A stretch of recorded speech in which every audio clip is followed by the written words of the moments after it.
அனைவருக்கும் வணக்கம். நான் உங்கள் மோசஸ், உளவியல் ஜோதிட வாஸ்து கன்சல்டன்ட், சென்னையிலிருந்து. ஸோ இன்னைக்கு நம்ம பார்க்கக்கூடிய வீடியோ என்னன்னு வச்சீங்கன்னா, ராகு காலம். ராகு காலத்துல எந்தெந்த விஷயங்களை செய்யலாம், எந்தெந்த விஷயத்தை தவிர்க்கணும்.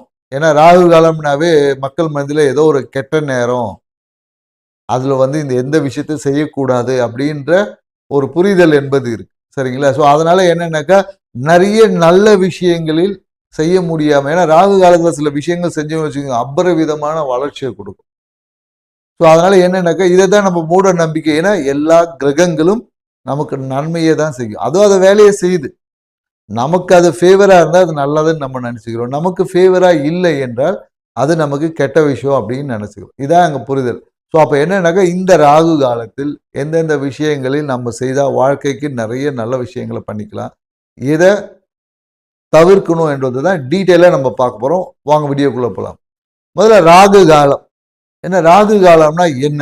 ஏன்னா அந்த டைம்ல ராகு பகவானுடைய ஆதிக்கம் நிறைந்த காலம் அப்படின்னு சொல்லுவாங்க. ஏன்னா இது பொதுவாக எல்லாருக்குமே இது தெரியும். கேலண்டர்ல போட்டிருப்பாங்க, திங்கக்கிழமை செவ்வாய்க்கிழமை. செவ்வாய்க்கிழமை பார்த்தீங்கன்னா அந்த 3-4:30 ராகு காலம். ஏன்னா அன்னைக்கு தான் பார்த்தீங்கன்னா நிறைய துர்க்கைக்கு விளக்கு போடுவாங்க.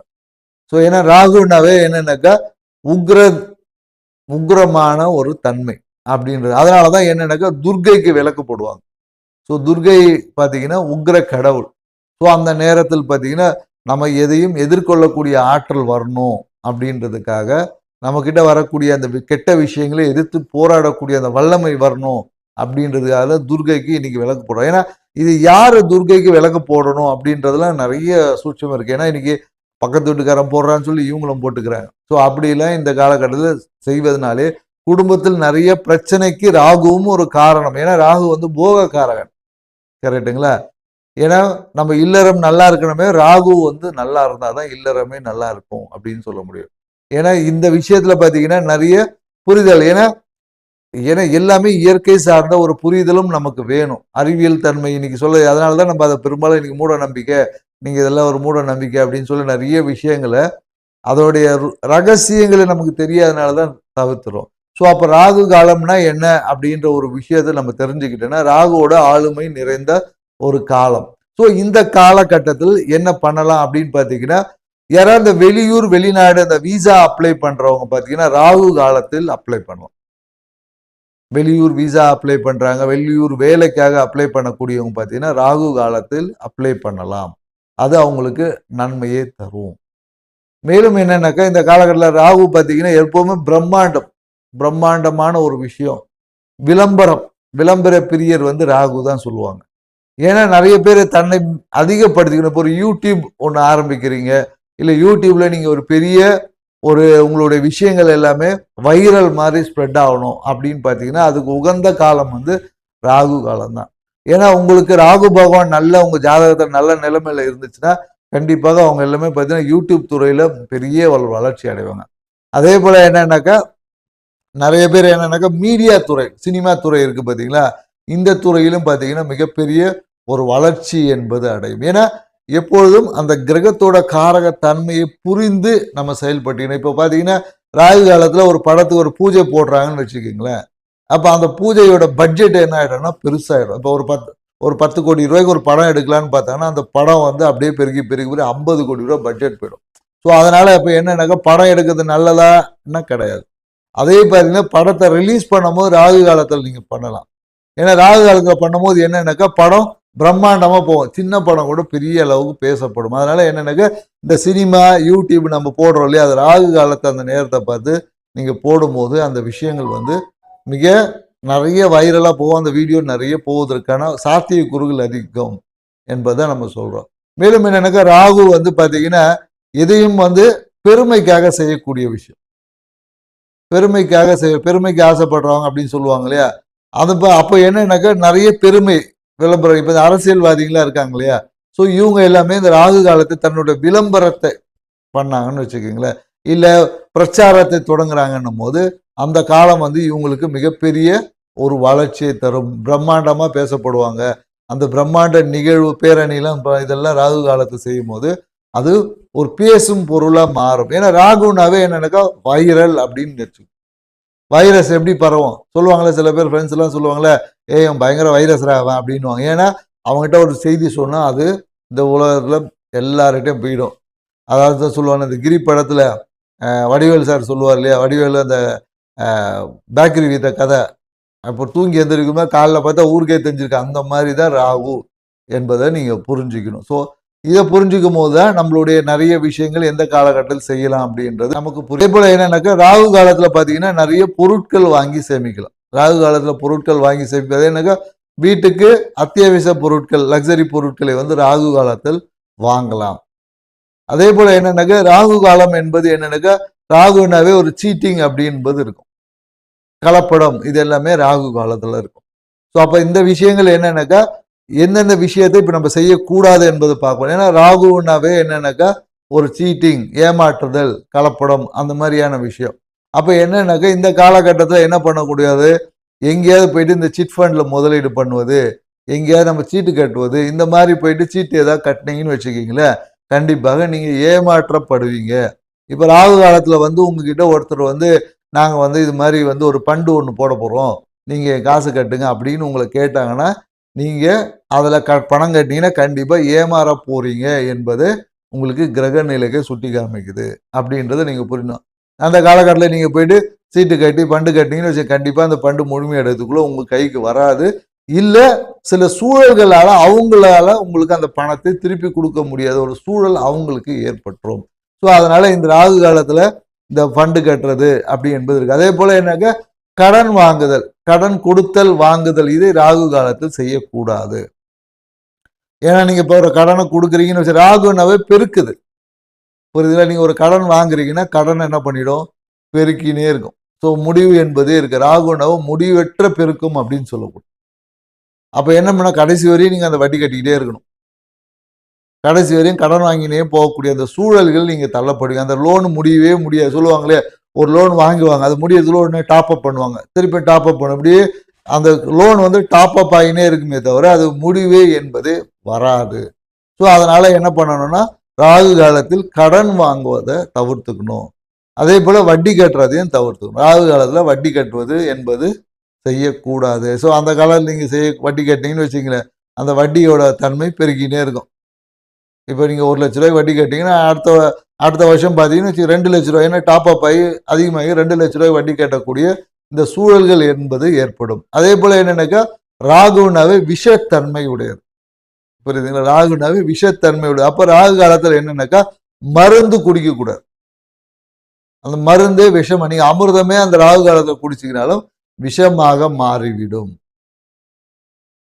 சரிங்களா. ஸோ அதனால என்னன்னாக்கா, அந்த ராகு காலத்தில் மருந்து உண்ணக்கூடாது. அதே போல ஃபர்ஸ்ட் டைம் ஃபுட்டு அப்படின்னு சொல்லுவாங்கல்ல, முதல் முறையாக ஒரு உணவை டேஸ்ட் பண்ணுவீங்களே, அது ராகு காலத்தில் செய்யக்கூடாது.